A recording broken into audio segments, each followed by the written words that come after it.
Ito po ang araw na itinakda. Walang iba, kundi ang aking kapatid, ang aking pinagmamalaki, ang aking sinasaluduhan, ang bagong Pangulo ng Partido Demokratiko ng Pilipinas, laban si Bastian Duterte! Duterte! Duterte! Duterte! Duterte! Napakasarap pong isigaw ang Duterte.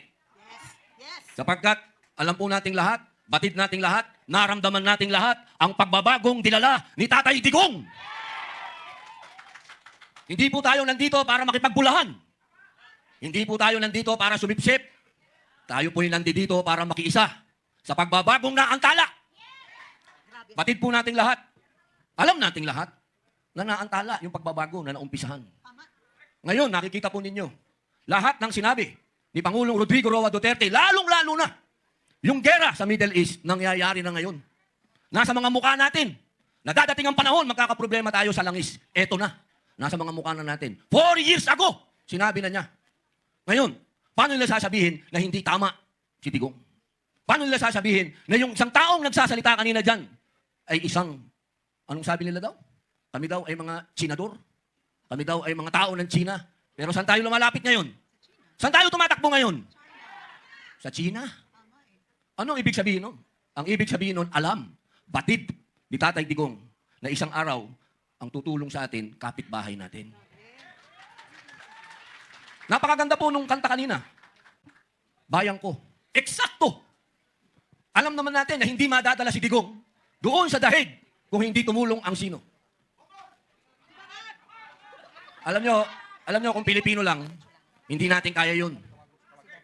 Hindi natin magagawa yun. Tandaan nyo to. Hanggat nandito ang kuko ng agila. Sino ba ang agila? Talagang masyadong maraming nainom na kapito. Mas maraming nainom sa akin to. Ang ibig ko pong sabihin, mga mahal kong kababayan, kung sino po yung tunay na Pilipino talaga dito, si Digong. Tandaan po natin yun. Kung sino yung parang si Lapu-Lapu na tumindig, kalaban ang mga dayuhan, si Digong yun. Huwag nating kalimutan yun. Kaya sa nadala sa dahig. Dahil siya, sa panahon ngayon, ang bayani. Tandaan ninyo. Bayani yan. Dahil maikukumpara nyo yan sa mga una nating bayani. Sila Sakay, sa lola ko, kay Gabriela Silang, kila Jose Rizal, ang nakalaban, dayuhan. Kaya itong ginagawa natin, tandaan ninyo, ang binabangga natin dito, kapangyarihan ng dayuhan. Ang itinatayo natin dito, yung pagka-Pilipino natin, tatandaan nyo yan. Dahil tayo, kailanman, hindi tayo magpapasakop sa dayuhan. At kailangan, si Tatay Digong ay umuwi na. Bring him home! English yan. Minsan lang ako mag-English, bring him home. Hanggang doon na lang yun. Bilang panghuling salita, gusto ko pong sundan ang sinabi ni Congressman Leandro. Totoo po yun. Kami po sa Senado, ni Senator Bongo, at ang iba pa pong mga congressman, pinipilit po namin na talagang yung excise tax, nagawa na po. Pero payat yun. Pinipilit namin yung VAT. Maraming salamat kapag nangyari, malaking tulong.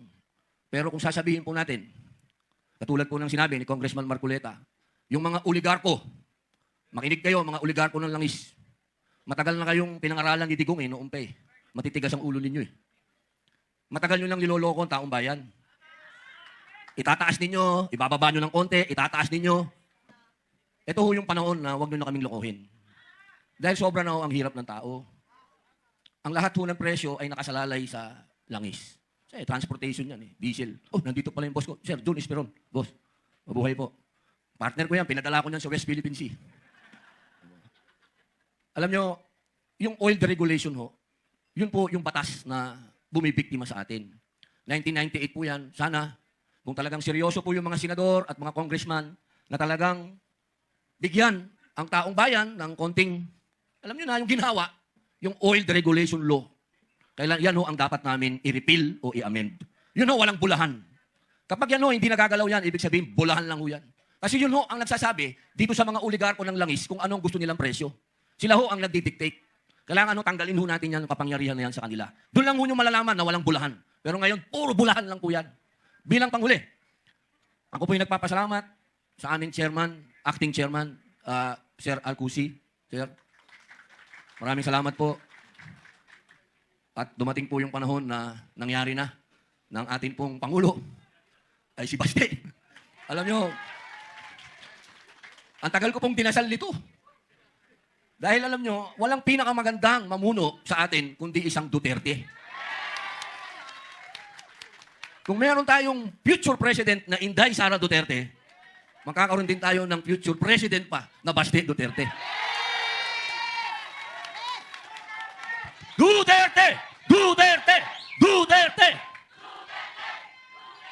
O, di ba ang sarap isigaw niyan? Para kang naka 5 kilong kape. Congressman Alvarez, opo. Atty. Topacio, opo. Nabanggit ko na po si Congressman Marcoleta, boss. Siyempre po, si Atty. Vic Rodriguez, sir. Mike Defensor, boss. Opo, Kuya Ipe, Salvador. Yan ho, ang pinaka-loyal na kaibigan ni Digong, siyempre. At siyempre po, Atty. Lambino. At binabati ko din po, siyempre, yung idol naming lahat, Senator Bongo. Senator. Ito, ipagpapalit ko ang pagiging senador dito, pwede ko ibigay sa kanya. Atty. Jimmy Bondok.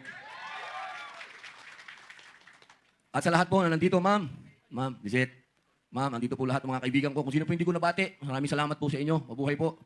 Tandaan po ninyo, Ma'am Cathy Binag, tandaan po ninyo, hindi po nasasayang ang oras natin pagkasama natin ng mga Duterte. Hindi po. Dahil tunay po nung panahon ni Digong, naramdaman natin na ang mga Pilipino nakataas ang noo natin. Maraming salamat po. Mabuhay.